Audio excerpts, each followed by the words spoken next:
Hello student, कैसे हो आप सभी। स्टूडेंट, उम्मीद करता हूँ आप अच्छे होंगे और स्वस्थ होंगे। स्टूडेंट, आज के वीडियो में हम बात करने वाले हैं आज के डे 3 के बारे में, है ना, जो आपका तीसरा दिन रहने वाला है एनाटॉमी एंड फिजियोलॉजी आपका। ठीक है, वीडियो तीसरा है। इसके पहले 2 वीडियोस हो चुकी हैं जो कि टॉपिक वाइज चल रहे हैं हम सभी, और उसके जो 20-20 MCQs है जो कि काफ़ी ज़्यादा इंपॉर्टेंट MCQs हैं, वो भी साथ साथ हम करते चल रहे हैं। तो अगर आप सभी ने उस वीडियोस को, उस सेशन को नहीं देखा है तो जरूर से आप सभी उस सेशन को देख लीजिएगा। ठीक है, फिलहाल इस सेशन को हम कंटिन्यू करते हैं। यहाँ पे डी फार्मा एग्जिट एग्जाम की प्रिपरेशन कर रहे हैं, और डी फार्मा जो फर्स्ट ईयर के जो हमारे बच्चे हैं जो अभी जून में एग्जाम देने जाएंगे, उनके लिए भी ये भी वीडियोस इंफॉर्मेटिव रहने वाली है। ठीक है, तो इसमें सबसे पहले तो आप सभी को मैं समझाना चाहता हूं कि आखिर में जो एनाटॉमी का जो मेन चैप्टर है, यानी कि आप पिलर बोल सकते हैं, है ना, मतलब कि जमीनी स्तर पे ये आपका सबसे इंपॉर्टेंट है सेल। ठीक है, यहीं से एनाटॉमी के आप बोल सकते हैं उत्पत्ति हुई है ना, क्योंकि सेल अगर नहीं होता तो भैया हमारा बॉडी भी नहीं बन पाता, ऐसा सीधे सीधे समझिए। ठीक है, जैसे आपका पिलर नहीं होता तो भैया आपका बिल्डिंग बनती नहीं, ठीक उसी प्रकार से आपका अगर सेल नहीं होता तो बॉडी का कभी भैया निर्माण ही नहीं हो पाता। अब स्टूडेंट, यहाँ पे हम अब सभी देख सकते हैं कि भैया आप लोग बचपन से पढ़ते आ रहे हैं कि सेल क्या होता है। तो आपका सेल क्या है? अ सेल इज द, है ना, basic living structure and functional unit of the body enclosed with in a membrane. ठीक है, सेल क्या है? एक लिविंग स्ट्रक्चर्ड है, ठीक है, जो कि फंक्शनल यूनिट होती है, एक छोटी, मतलब सबसे छोटी इकाई होती है बॉडी की, जो कि इनक्लोज्ड होती है एक मेम्ब्रेन के द्वारा। कहने का मतलब ये है कि अगर आपका ये सेल है, ठीक है, तो एक मेम्ब्रेन के द्वारा ये आपका घिरा होता है। ठीक है, और सबसे छोटी बॉडी की सबसे छोटी इकाई सेल होती है। ठीक है, अब यहाँ पे सबसे मेन पॉइंट है कि भैया सेल तो हो गया, लेकिन आखिर में सेल का काम क्या है हमारे बॉडी में, ये भी इंपॉर्टेंट है। साथ ही साथ हम स्ट्रक्चर क्या क्या है, अगर क्वेश्चन आएगा कैसे कैसे क्वेश्चन आएंगे, हम डी फार्मा फर्स्ट ईयर में हैं तो कैसे उसको लिख सकेंगे। तो स्टूडेंट, इतनी सारी अगर चीज़ आप सब बन जाते हैं तो आप सभी को एग्जाम में ज़्यादा दिमाग लगाने की जरूरत नहीं पड़ेगी, रिकॉल करने की तो जरूरत पड़ेगी, यानी अगर आपने पढ़ा है तो थोड़ा रिकॉल करने की जरूरत पड़ेगी, लेकिन इसी में से आपका जो एग्जाम में क्वेश्चन MCQs में पूछे जाएंगे। तो सबसे पहला कि फंक्शन ऑफ सेल, है ना, कि सेल का कार्य क्या क्या है, सेल काम क्या करती है हमारे बॉडी में। ऐसा तो है नहीं कि सेल बस हमारे बॉडी में यूं ही आ गई, नहीं भाई, सेल क्या करती है? मूवमेंट करती है। किस चीज़ का मूवमेंट करती है? अब अगर आप कहीं पे चोट लग जाता है, कहीं से कट जाता है, फट जाता है, तो सेल डिवीजन करने का काम आपका सेल करती है। जैसे आपका सेल मूवमेंट करती है, अगर मान लीजिए कि कोई आपने चीज़ खाया, ठीक है, तो जो प्रोटीन का आदान प्रदान होता है हमारे सेल में, वो सेल के द्वारा होता है। मतलब एक सेल आपका मूवमेंट करेगी इसमें, ठीक है, फिर ये सेल इसमें मूवमेंट करेगी, फिर इसके इसमें मूवमेंट करेंगे। तो ये जो मूवमेंट करने का काम होता है ये फंक्शनल होता है आपका सेल का। ठीक है, मुख्य कार्य होता है। फिर और क्या क्या कार्य होता है? सेल का ग्रोथ करना। अब स्टूडेंट, यहाँ पे नॉर्मल सी बात है, अगर आप छोटे थे, मान लीजिए अगर आप कभी ना कभी छोटे रहे होंगे, छोटे तो आपके सेल की संख्या कितनी होगी? कम होगी। अगर आप बड़े हो गए हैं तो नॉर्मल से बात है, सेल की संख्या क्या होगी? बड़ी हुई होगी, है ना। यानी पहले क्या था? सेल छोटा था, कम था, तो भैया सेल क्या करता है? अपने सेल को ग्रोथ भी करता है। ये आपका भी फंक्शन होता है, ठीक है, कार्य होता है।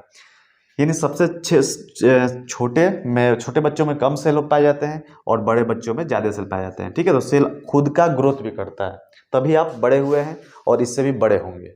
ठीक है, मतलब कहने का मतलब पापा वगैरह बनेंगे। ठीक है, अब देखिए यहाँ पे आपका एक आता है प्रोटीन सिंथेसिस। ठीक है, ये भी क्या करती है? सेल के द्वारा ही होता है। आपको ऊर्जा या ताकत कैसे मिलती है?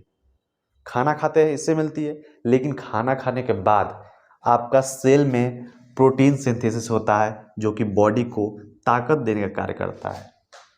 ठीक है, तो ये भी एक फंक्शन होता है सेल का।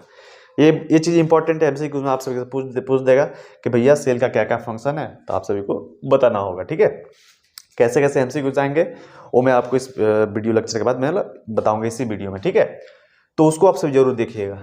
नेक्स्ट है कि स्ट्रक्चर ऑफ सेल। अब स्टूडेंट यहाँ पे बात करते हैं कि स्ट्रक्चर क्या होती है, उसमें क्या क्या पाए जाते हैं सेल में, ये भी इंपॉर्टेंट काफी है ना। तो इसको सबसे पहले तो आप सभी को जानना चाहिए कि ये 3 भागों में बांटा गया है। पहला है प्लाज्मा मेम्ब्रेन, दूसरा है आपका साइटोप्लाज्म, और तीसरा जो होता है आपका न्यूक्लियस, जिसे आप केंद्रक बोलते हैं। ठीक है, इसी केंद्रक में आपका डीएनए आरएनए होता है ना। अब देखिए स्टूडेंट, प्लाज्मा मेम्ब्रेन क्या होता है। प्लाज्मा मेम्ब्रेन जो होता है ये आपका, जैसे आपका ये सेल है, ठीक है, सेल है, तो सेल का जो बाहरी जो परत होती है, बाहरी जो आवरण होता है ना, जिससे ये घिरा होता है ना, इसी को आप सभी सेल मेम्ब्रेन बोलते हैं, प्लाज्मा मेम्ब्रेन। ठीक है, प्लाज्मा मेम्ब्रेन। ठीक है, दूसरा होता है साइटोप्लाज्म। क्या है, ठीक है, साइटोप्लाज्म में पहले आप सभी न्यूक्लियस को समझिए। ठीक है, न्यूक्लियस आपका केंद्रक होता है, ये न्यूक्लियस। ठीक है, अब न्यूक्लियस समझ गए। अब ये साइटोप्लाज्म में क्या है, तो जो न्यूक्लियस है और जो सेल मेम्ब्रेन है, इसकी जो बीच में जो चीजें हैं, है ना, जो एक प्रकार की लिक्विड पाई जाती है, ठीक है, उस लिक्विड को हम सभी साइटोप्लाज्म बोलते हैं। ठीक है, साइटोप्लाज्म, ये आपका साइटोप्लाज्म जो है वो क्या है, लिक्विड है न्यूक्लियस से मेम्ब्रेन के बीच का। ठीक है स्टूडेंट, ठीक है, उम्मीद करता हूँ अच्छा समझ में आया होगा, है ना। नहीं समझ में आएगा तो कमेंट में कर दीजिएगा, कमेंट में अच्छे तरीके से मैं उसका डेफिनेशन ही बता दूंगा आप सभी को। ठीक है, चलिए, अब ये तो बात हो गई, क्या भैया यही 3 चीजें होती हैं? नहीं, और सारी चीजें होती हैं, लेकिन वो किसमें पाई जाती हैं? केंद्रक पाई जाएंगी या प्लाज्मा मेम्ब्रेन में। प्लाज्मा मेम्ब्रेन तो काम खत्म हो गया, साइटोप्लाज्मा का भी खत्म हो गया, तो जो बीच में बची ये जो है ना साइटोप्लाज्म में, जो साइटोप्लाज्म में जो चीजें होती हैं वो आपके इस टॉपिक में आता है, साइटोप्लाज्म में। अब साइटोप्लाज्म में 2 प्रकार की चीजें होती हैं। पहला होता है साइटोसोल, ठीक है, दूसरा होता है ऑर्गन्स। ठीक है, साइटोसोल ही आपका, या जो इसमें अंदर लिक्विड होता है ना, उसको आप साइटोसोल बोलते हैं। ठीक है, अब देखिए, जो आपका ऑर्गन्स होती हैं, इसमें ऑर्गन्स में कैसी कैसी ऑर्गन्स पाई जाती हैं, जिसमें आपका माइटोकॉन्ड्रिया होता है, राइबोसोम होता है ना। तो ये सारी जो चीजें होती हैं वो आपका साइटोप्लाज्म में पाई जाती हैं, और इसको ऑर्गन्स में रखते हैं। ठीक है, इसमें जो आती है राइबोसोम्स, ठीक है, फिर आपका इसमें आता है माइटोकॉन्ड्रिया।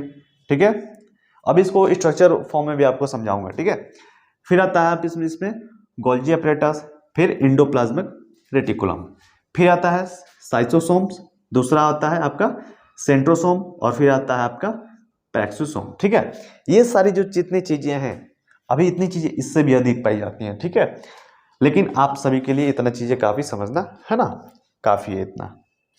तो स्टूडेंट, ये जो चीजें होती हैं ये आपको साइटोप्लाज्म में पाए जाते हैं। अब स्टूडेंट, आप सभी को ये भी चीज जानना चाहिए कि जो आपका सेल होता है, ठीक है, सेल से क्या बनता है आपका टिश्यू। ठीक है, टिश्यू से जो मिलकर बनता है आपका ऑर्गन, और ऑर्गन से मिलकर आपका बनता है ऑर्गन सिस्टम। ठीक है, जैसे आपका अगर हाथ का उंगली है, ठीक है, फिंगर है, तो फिंगर से मिलकर भैया टिश्यू बनेंगे। ठीक है, मतलब कोशिका अगर फिंगर के सेल लेंगे तो सेल से आपका टिश्यू बनेंगे, फिर टिश्यू से एक आपकी उंगली बनेगी। ठीक है, और उंगली से पूरा हाथ बनेगा तो आपका ऑर्गन सिस्टम हो जाएगा। ठीक है, पूरा हाथ एक ऑर्गन सिस्टम हो गया, और उसके बाद कई सारे ऑर्गन सिस्टम मिलकर आपके बॉडी को निर्माण करते हैं। ये भी इंपॉर्टेंट है। ठीक है, ये चीज़ है, काफ़ी ज़्यादा थोड़ी गर्मी है, जैसे कोई भी दिक्कत की बात नहीं है। ठीक है, तो ये सब चीज़ जो हो गई आपकी सेल के बारे में होगी। ठीक है, अब सेल का जो डेरिवेशन है, जो आपका स्ट्रक्चर है, वो भी चीज़ आपको मैं बता रहा हूँ। ठीक है, तो उसको भी आप सभी ध्यान से देखिए, और इससे रिलेटेड, इस टॉपिक से रिलेटेड, सेल से रिलेटेड, और सेल की जो फंक्शन है और जो स्ट्रक्चर है, ये जो चीज़ें हैं, इन तीनों से रिलेटेड आपको एमसीक्यूज मिलेंगे इस वीडियो से फॉर्म में। तो आप सभी को 20 क्वेश्चन सही से आप सभी सॉल्व करिए, और ईमानदारी से बताइए कि भैया आपके 20 क्वेश्चन में कितने क्वेश्चन सही हो रहे हैं। ठीक है, और एक चीज़, अगर आप सभी को डी फार्मा फर्स्ट ईयर या सेकेंड ईयर की नोट्स चाहिए, जो बच्चा डी फार्मा फर्स्ट ईयर या सेकेंड ईयर में होगा, तो भैया आप सभी को व्हाट्सअप नंबर डिस्क्रिप्शन में दिया है, आप सभी उस वहाँ पे जाके कॉन्टेक्ट करके आप नोट्स ले सकते हैं, या फिर एग्जाम की एमसीक्यूज लगभग 200 एमसीक्यूज हैं, आप सभी उसको भी ले सकते हैं। ठीक है, चलिए स्टूडेंट, आप सभी को मैं क्वेश्चन करा रहा हूँ, उसको ध्यान से करिए। ठीक है, चलिए स्टूडेंट, यहाँ पे हम देखते हैं एनिमल सेल को। ठीक है, सबसे पहले एनिमल सेल में आप सभी देख सकते हैं, है ना, रफ इंडोप्लाज्मिक रेटिकुलम ये है। ठीक है, इसको आप सभी सबसे मेन इंपॉर्टेंट यहाँ पे देख सकते हैं, न्यूक्लियस इसको बोलते हैं। ठीक है, जो आपका सेल में सबसे अंदर की जो चीज़ होती है, सतह होती है, और न्यूक्लियस के अंदर भी एक न्यूक्लियस पाया जाता है, उसको आप न्यूक्लियस बोलते हैं। ठीक है, फिर आपका यहाँ पे वेसल्स होती है, आपका आपका ये लाइसोसोम होता है, ये आपका राइबोसोम होता है, ठीक है। यहाँ पे आपका जो माइटोकॉन्ड्रिया होती है ना, ये होती है, ठीक है। फिर आपका साइटोस्केलेटन, जो कि आपका मैंने बताया आपको कि यांत्रिकीकरण जो होती है ना, यानी जो मैकेनिकल जो सपोर्ट करती है आपका साइटोस्केलेटन करता है। ये आपका सेल मेम्ब्रेन होता है जो कि रेड कलर का है, ठीक है। यहाँ पे आपको देख सकते हैं सेल मेम्ब्रेन, ठीक है। और आपका पेरोक्सिसोम होता है ये, ठीक है। ये सब जितनी भी चीज़ें हैं आपका सेल में पाई जाती हैं। गोल्जी एप्रेटस है ये आपका, है ना, ये आपका स्ट्रक्चर ऐसे होता है गोल्जी एप्रेटस स्टूडेंट, ठीक है। आपका मेन जो होता है डीएनए और आरएनए आपका न्यूक्लियस में पाया जाता है ना, और जेनेटिक जो चीज़ें होती हैं आपका अंदर ही न्यूक्लियस में पाया जाता है। चलिए स्टूडेंट, इससे रिलेटेड हम आपके एमसीक्यूज कराते हैं, ठीक है, जो कि काफ़ी ज़्यादा इंपॉर्टेंट है एग्जिट एग्जाम को लेकर भी, और डी फार्मा फर्स्ट ईयर में जो स्टूडेंट पढ़ रहे हैं उन सभी के लिए भी इंपॉर्टेंट है, ठीक है। अगर डी फार्मा फर्स्ट ईयर में होंगे तो आप टेस्ट के रिकॉर्डिंग आप ये कर सकते हैं, क्वेश्चन सॉल्व कर सकते हैं। अगर आप एग्जिट एग्जाम की तैयारी कर सकते हैं तो भैया इंपॉर्टेंट है ये, तो यहीं से ही क्वेश्चन पूछेगा और कहीं से नहीं पूछेगा, ठीक है। सबसे पहला क्वेश्चन आ रहा है आपके सामने कि what is the basic structural and functional unit of the life. इसमें सबसे पहले क्वेश्चन पूछ रहा है आप सभी के जीवन की मूलभूत संरचनात्मक और क्रियात्मक इकाई कौन सी है। आप सभी बिना समय गवाए सेल पे टिक कर देंगे। कोशिका जो होती है जीवन की मूलभूत संरचनात्मक और क्रियात्मक यानी कि स्ट्रक्चरल एंड फंक्शनल यूनिट होती है, ठीक है।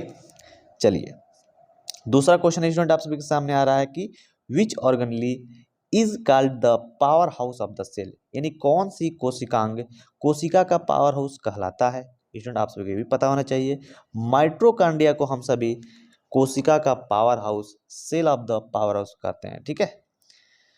तीसरा क्वेश्चन स्टूडेंट इसको ध्यान से देखिए आप सभी, what is the outermost covering of an animal cell, पशु कोशिका की सबसे बाहरी परत क्या कहलाती है। आप सभी को पता होना चाहिए भैया प्लाज्मा मेम्ब्रेन, ठीक है। प्लाज्मा मेम्ब्रेन जो कोशिका की सबसे बाहरी परत होती है, आउटर कवरिंग होती है, ठीक है। चलिए प्लाज्मा मेम्ब्रेन, ठीक है। चौथा क्वेश्चन ध्यान से देखिएगा, चौथा क्वेश्चन क्या कह रहा है कि which part of the cell contains genetic material, यानी कि कोशिका का कौन सा ऐसा भाग है जो जेनेटिक मटेरियल को संग्रहित करके रखता है। स्टूडेंट इसका उत्तर आप सभी जो मैंने बताया स्ट्रक्चर में ही, जो केंद्रक होता है, जो न्यूक्लियस होता है आपका जेनेटिक मटेरियल को संग्रहित करके रखता है, इकट्ठा करके रखता है, ठीक है। यहीं से आपका जेनेटिक होता है ना, पाया जाता है। चलिए यहाँ देखेंगे स्टूडेंट, पांचवा क्वेश्चन कह रहा है कि the site of protein synthesis in the cell is, यानी कोशिका में प्रोटीन संश्लेषण का स्थान कौन सा होता है। पहला ऑप्शन राइबोसोम, दूसरा ऑप्शन है लाइसोसोम, और तीसरा ऑप्शन है गोल्जी एपरेटस या फिर माइटोकॉन्ड्रिया। स्टूडेंट बताएंगे आप सभी कि जो प्रोटीन सिंथेसिस होता है वह कोशिका में कहाँ होता है, किस स्थान में होता है। तो आपसे बताएंगे राइबोसोम में आपका प्रोटीन संश्लेषण का स्थान होता है, ठीक है। प्रोटीन सिंथेसिस कहाँ होता है, राइबोसोम में होता है, ठीक है। चलिए ऑप्शन नंबर ए हो जाएगा। छठवां क्वेश्चन जो ध्यान से देखेंगे आप सभी, कह रहा है कि which organelle is responsible for photosynthesis, कौन सा कोशिकांग प्रकाश संश्लेषण के लिए जिम्मेदार होता है। आप सभी बताएंगे माइटोकॉन्ड्रिया, क्लोरोप्लास्ट, गोल्जी बॉडी या राइबोसोम। बताएंगे फोटोसिंथेसिस के लिए कौन सा कोशिकांग जिम्मेदार होता है। बताएंगे आप सभी क्लोरोप्लास्ट जो होता है आपका जिम्मेदार होता है फोटोसिंथेसिस के लिए, ठीक है स्टूडेंट, याद रहेगा, अच्छी बात है। चलिए यहाँ सातवां क्वेश्चन स्टूडेंट आ गया। सातवां क्वेश्चन कह रहा है कि what is the function of the Golgi apparatus, Golgi apparatus तंत्र का कार्य क्या है, फंक्शन क्या है। बताएंगे आप सभी फंक्शन क्या है स्टूडेंट, आप सभी बताएंगे फंक्शन क्या है। तो प्रोटीन का पैकेजिंग करना और उसका परिवहन करना गोल्जी अपरेटस का कार्य होता है, वर्क होता है, फंक्शन होता है, प्रोटीन पैकेजिंग एंड ट्रांसपोर्ट, ठीक है student. Option number B is the right answer.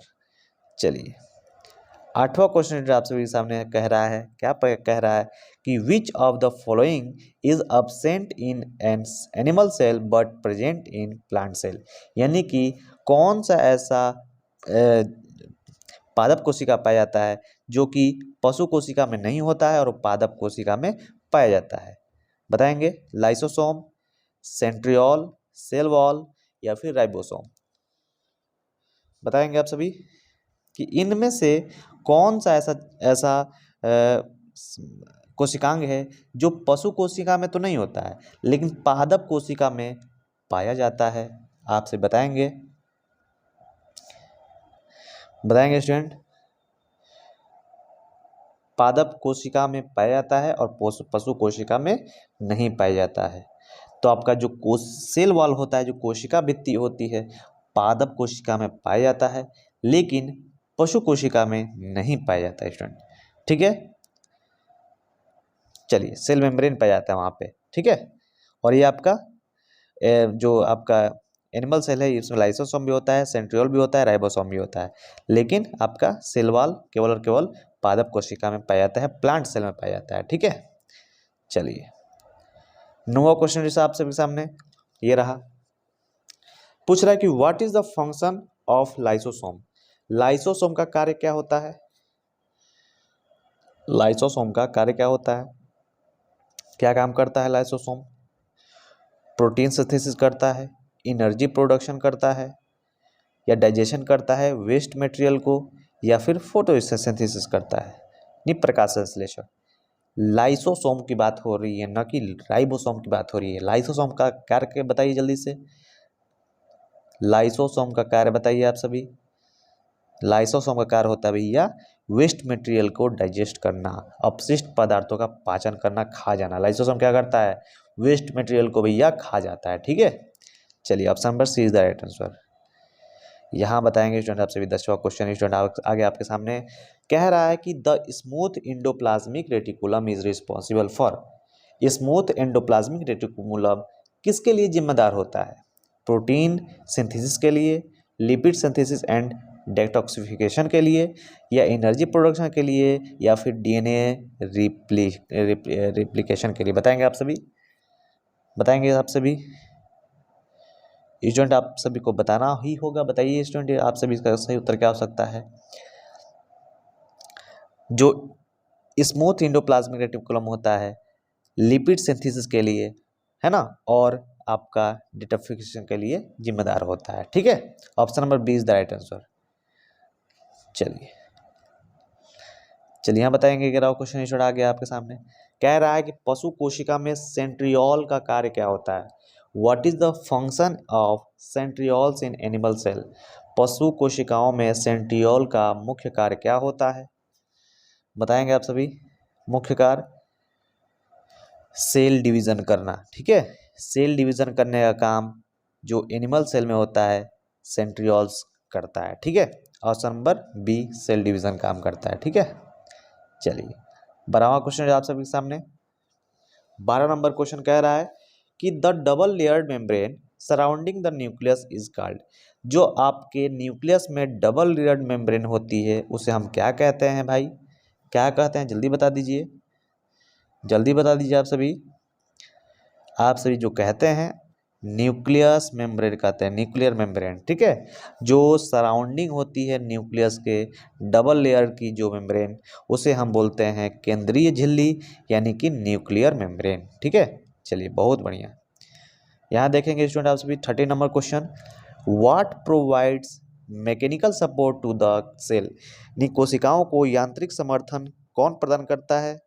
Mechanical support कौन प्रदान करता है? साइटोस्केलेटन, माइटोकॉन्ड्रिया, राइबोसोम, या फिर न्यूक्लियस। न्यूक्लियस तो भैया करेगा ही नहीं। बताएंगे साइटोस्केलेटन जो होता है सपोर्ट करता है मैकेनिकल। ठीक है, यानी समर्थन करता है यांत्रिकी तौर पे। ठीक है, मैकेनिकल सपोर्ट करता है सेल को। ठीक है, कौन सा? साइटोस्केलेटन। ठीक है, चलिए बहुत सुंदर, अति सुंदर, बहुत सुंदर। चलिए बताएंगे आप सभी, विच of the following organelles contains digestive enzyme. निम्नलिखित में से कौन सा कोशिकांग पाचन एंजाइम्स रखता है? निम्नलिखित में से कौन सा कोशिकांग पाचन एंजाइम्स रखता है? राइबोसोम, माइटोकॉन्ड्रिया, या फिर लाइबोसोम, या फिर क्लोरोप्लास्ट। बताएंगे आप सभी। जो लाइसोसोम होता है, जो लाइसोसोम होता है स्टूडेंट आप सभी का पाचन एंजाइम्स रखता है। ठीक है, चलिए बताएंगे स्टूडेंट आप सभी यहाँ पे 15वां क्वेश्चन,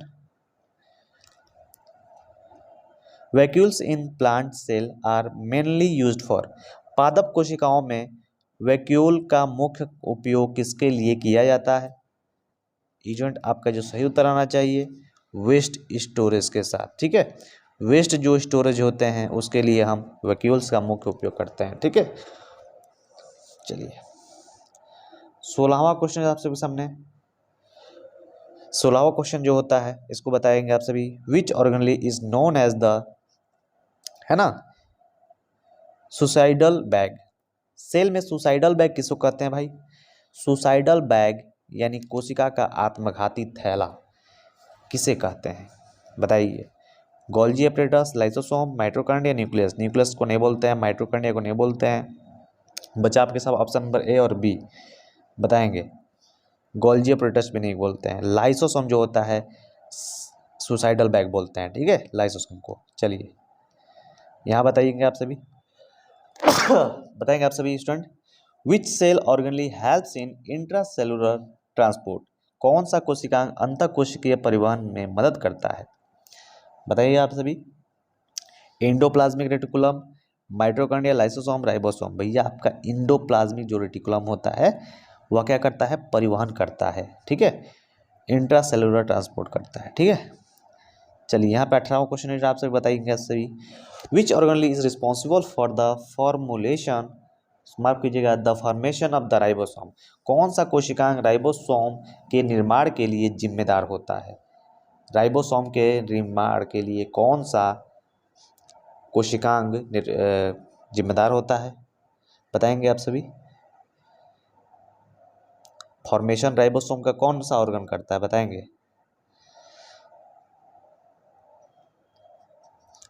न्यूक्लियस करता है, ठीक है।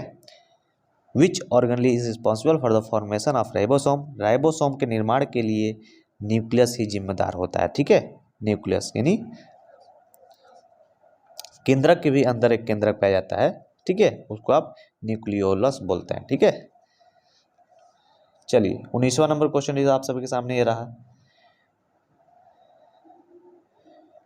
90 number question return, the major function of peroxisome is the cell in, है ना, कोशिकाओं में जो कोशिका में पेरोक्सिसोम का मुख्य कार्य क्या होता है?